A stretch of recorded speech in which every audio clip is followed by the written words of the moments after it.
राष्ट्रीय शिक्षा नीति 1986 की इन सिफारिशों के बावजूद कि विभिन्न अवस्थाओं में पोषित व विकसित की जाने वाली दक्षताओं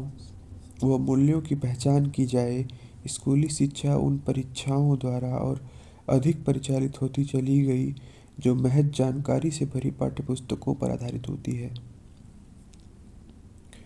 वर्ष 2000 में पाठचर्या की रूपरेखा की समीक्षा के बाद भी पाठचर्या के और परीक्षाओं की तानाशाही के विवादास्पद मुद्दे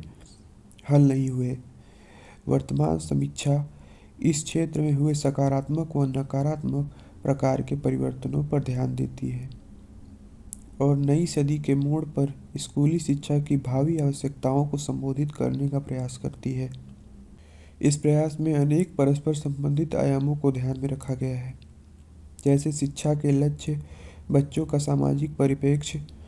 ज्ञान की प्रकृति, मानव विकास की प्रकृति और मनुष्य की सीखने की प्रक्रिया। राष्ट्रीय पाठचर्या की रूपरेखा को प्रायः गलत समझा गया है, मानो यह एक रूपता लाने के लिए प्रस्तावित दस्तावेज हो,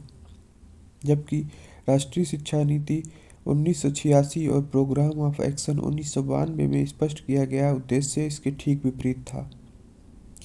राष्ट्रीय शिक्षा नीति ने नवीन पाठचर्या की रूपरेखा प्रस्तावित की ताकि वह ऐसी राष्ट्रीय शिक्षा व्यवस्था के विकास का जरिया बने जिसमें यह सामर्थ्य हो कि वह भारत के भौगोलिक एवं सांस्कृतिक वातावरण को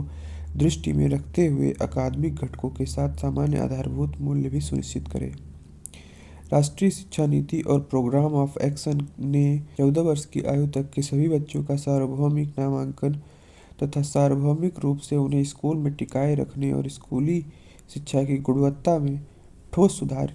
के लिए बाल केंद्रित उपागम का विचार प्रस्तुत किया था। राष्ट्रीय पाठचर्या की रूपरेखा की खासियत के रूप में प्रासंगिकता, लचीलापन तथा गुणवत्ता पर बल देते हुए प्रोग्राम ऑफ एक्शन ने राष्ट्रीय पाठचर्या की इस दृष्टि को विस्तारित किया है। इस प्रकार इन दोनों दस्तावेजों ने राष्ट्रीय पाठचर्या रूपरेखा की परिकल्पना शिक्षा व्यवस्था को आधुनिक बनाने के साधन के रूप में की।